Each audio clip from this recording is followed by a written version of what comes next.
You know, this Black History Month has hit me differently than any other Black History Month in any other year. And the reason is because of my first billboard. Yes, I have now made a billboard, and I'm in the select few who are photographers who have the privilege of designing their own billboard.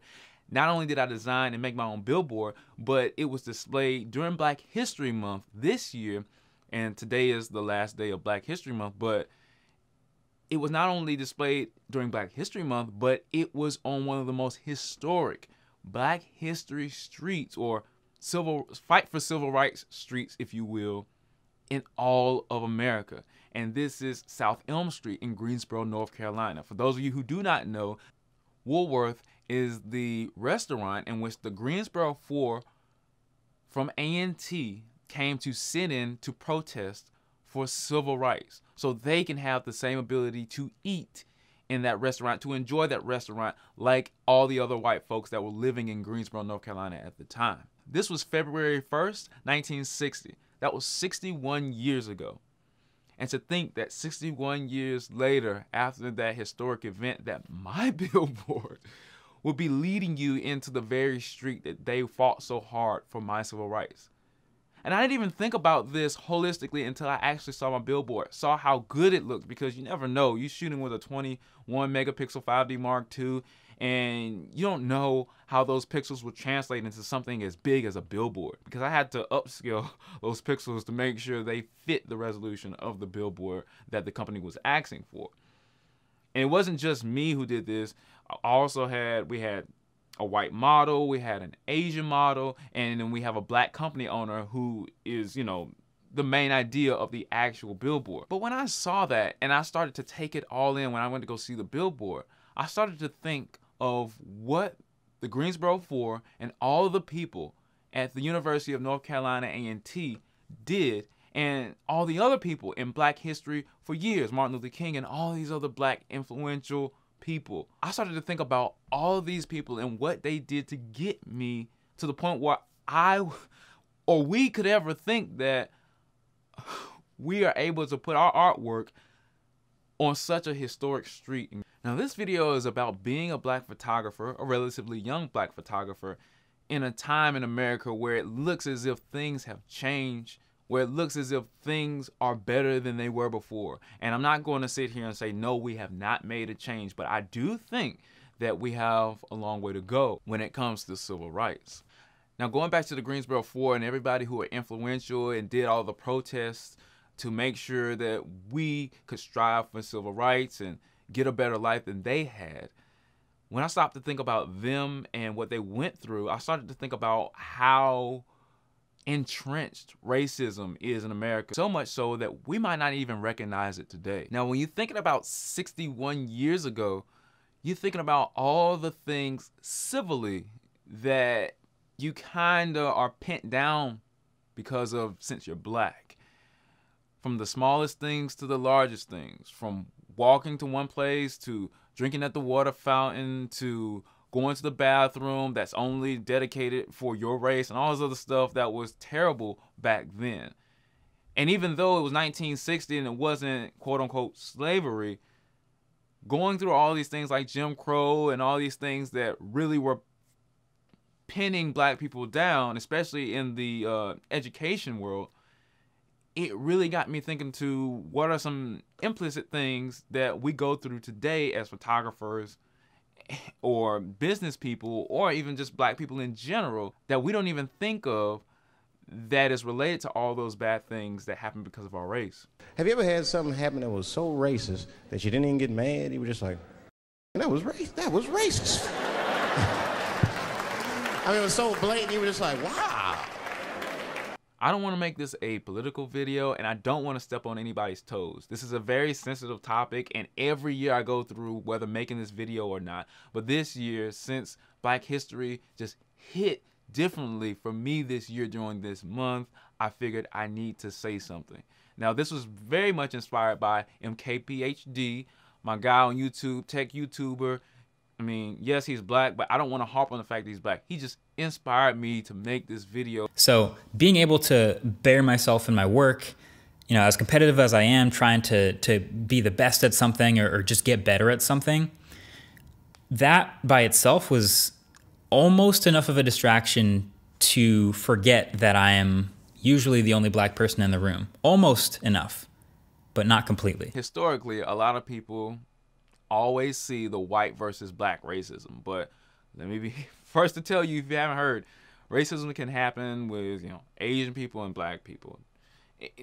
It could be black people on black people racism. It could be any kind of racism. So I'm not here to pick and choose sides. Even though I am black, I do see racism happening in my own community to me, especially being a business person. Now, it's different when you don't have to work with somebody, have to take money from somebody to keep your business thriving. But when you start to accept money and start to work with people and see what they say and how they value you as a business person and how they utilize different tactics to get what they want out of the situation, you start to see exactly the differences between the races and how they treat you.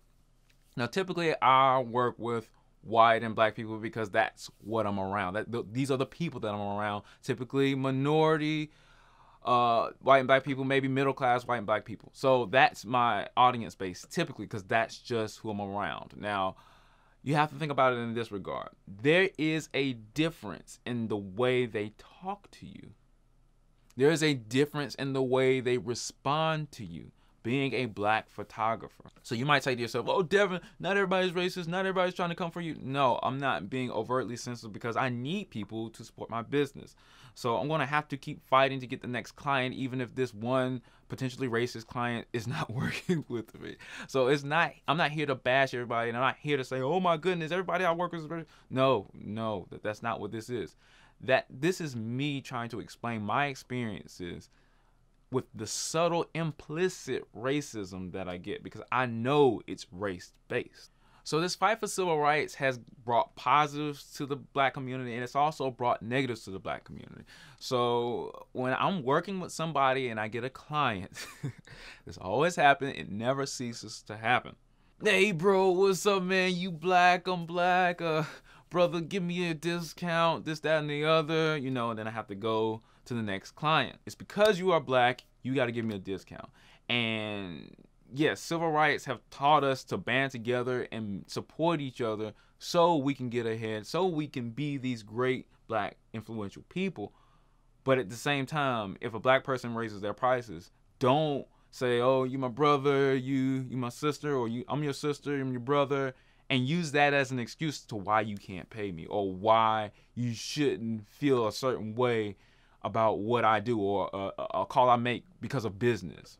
I know a lot of my students get this issue where a lot of people think, oh, because he's black and maybe he doesn't have this prestige, he doesn't have this prestige, he shouldn't be treated this way, he shouldn't be given this much money, his opinion shouldn't be respected that much, so when he gives us the directive, we may or may not do this, that, and the other. It's very, very contentious, and it's a very, very fine thing. It's a fine line. Like, you wouldn't be able to see it if you didn't go through it every single day in some shape, form, or fashion. And I've had to train myself to be able to nip things in the bud before they happen so people won't get that train of thought to where they can do things. And sometimes it's implicit or sometimes it's subconscious. They don't even know that they're doing it sometimes. And it's like, yes, you're comfortable with me because we have the same skin color and we go through the same things in life, but that does not give you the right to treat me some kind of a way or not treat me a certain type of a way because of this situation that may have happened or this situation that may have happened to you. Because the personal things that you go through, yes, we go through similar things, but that does not mean that should affect the way I do business and the way I wrote up my contract, the way I stipulated things, and the agreements that we have. Now, yes, I'm talking kind of open-ended and generalistic because I don't want to give anybody's personal information out, and this is not like a burn video. This is not like I'm going to talk about this person and this. That's not what that is. Like I said before, not every client is the same.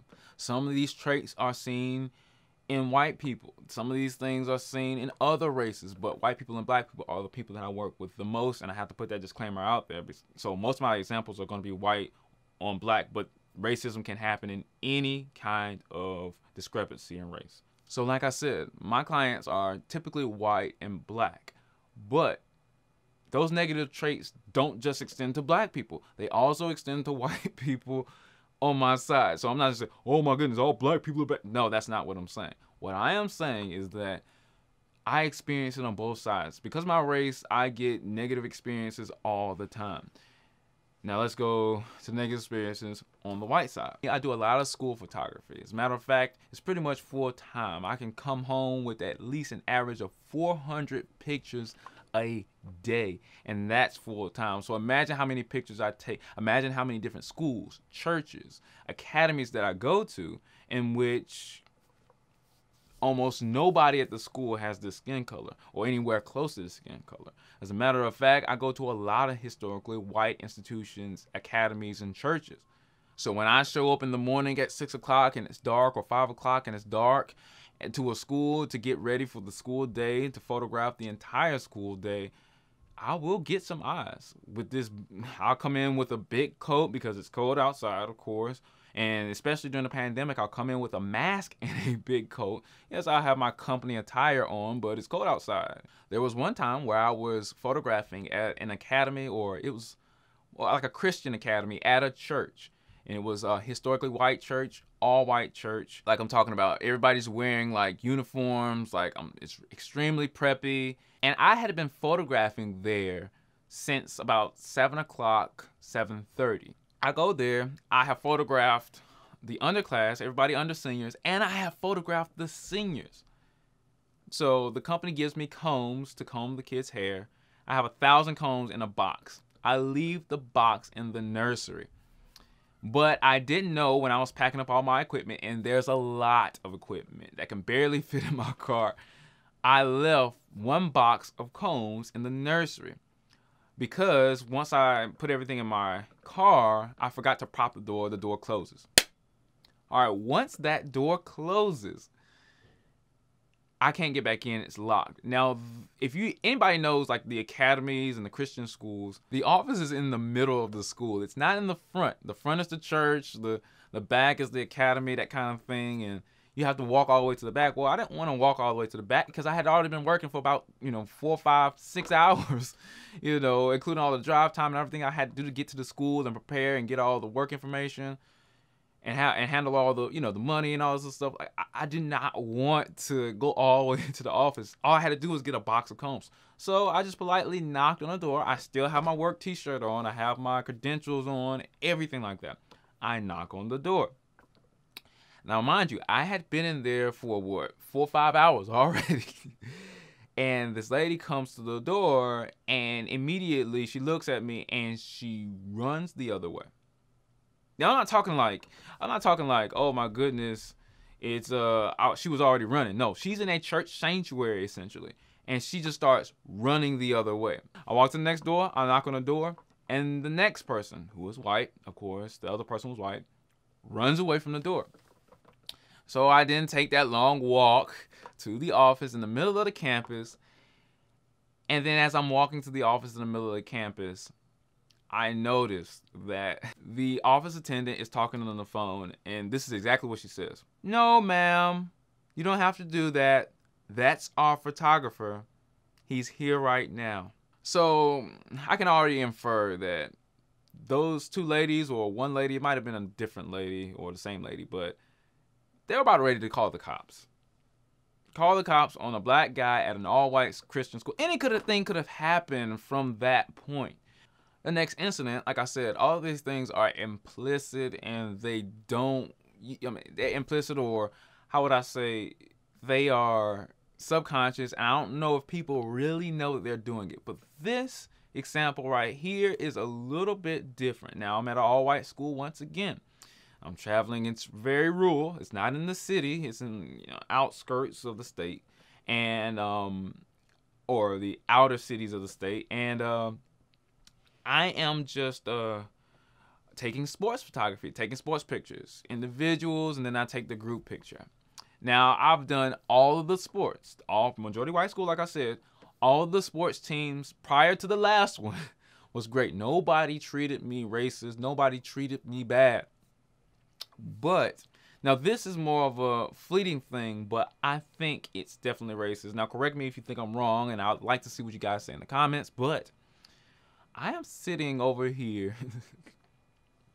I am getting my monolight out, my car, getting set up. Everybody knows the photographer is coming, this, that, and the other. The coach is now setting the kids up for the group picture. And as I walk up, you know, kids are laughing. It's a middle school. Kids are laughing, ha, ha, ha, he, he. And then all of a sudden, probably the youngest, shortest guy, or at least the shortest guy on the team, all of them white, starts to mumble a rap song by either Future or the Migos. And for those of you who know recent rap or contemporary rap songs, modern rap songs that are popular, they speak in triplets. So for those of you who don't know music, it's that you know what I'm talking about. And some people call it mumble rap, and I'm not trying to make fun of any rappers right now. I'm just saying that in the general sense of this is what he was doing. So when I walked up, he decided to mumble, well, not mumble, actually say a song, but just mumble it loudly so I could hear it. I was not listening to rap music on the way into, you know, onto the field when I wasn't like, dude, don't do that. First of all, don't do that. First of all, don't assume that I listen to rap. Second of all, don't automatically sing or hum a rap song that everybody knows, probably one of the most popular rap songs at the time, when I get onto the field.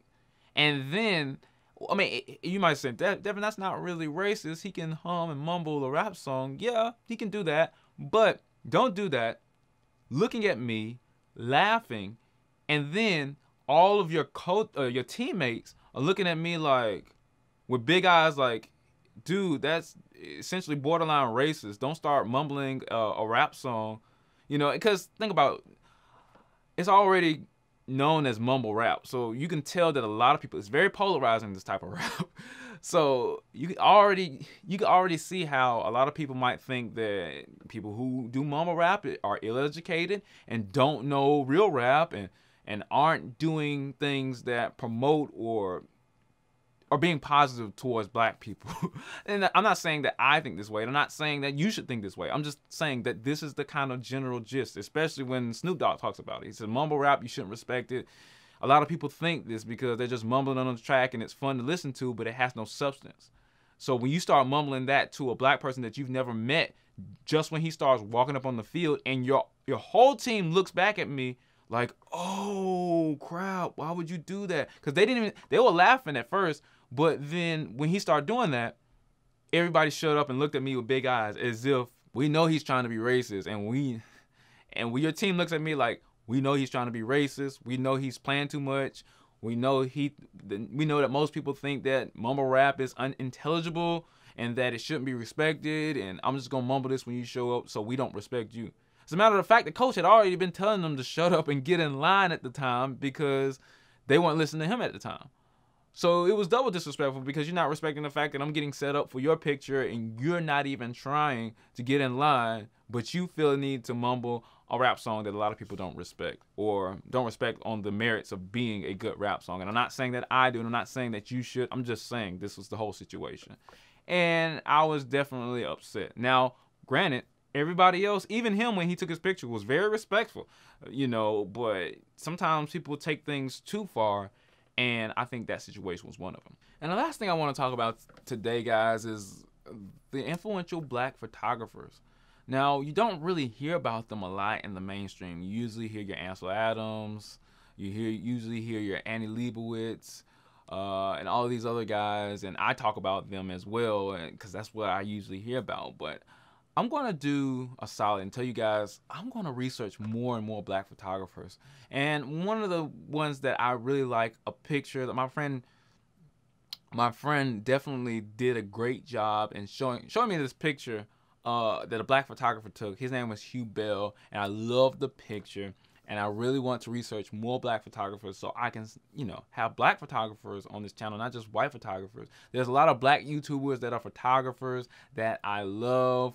I think everybody should be treated equally. I haven't been treated equally. These are just my experiences. Not everybody is racist.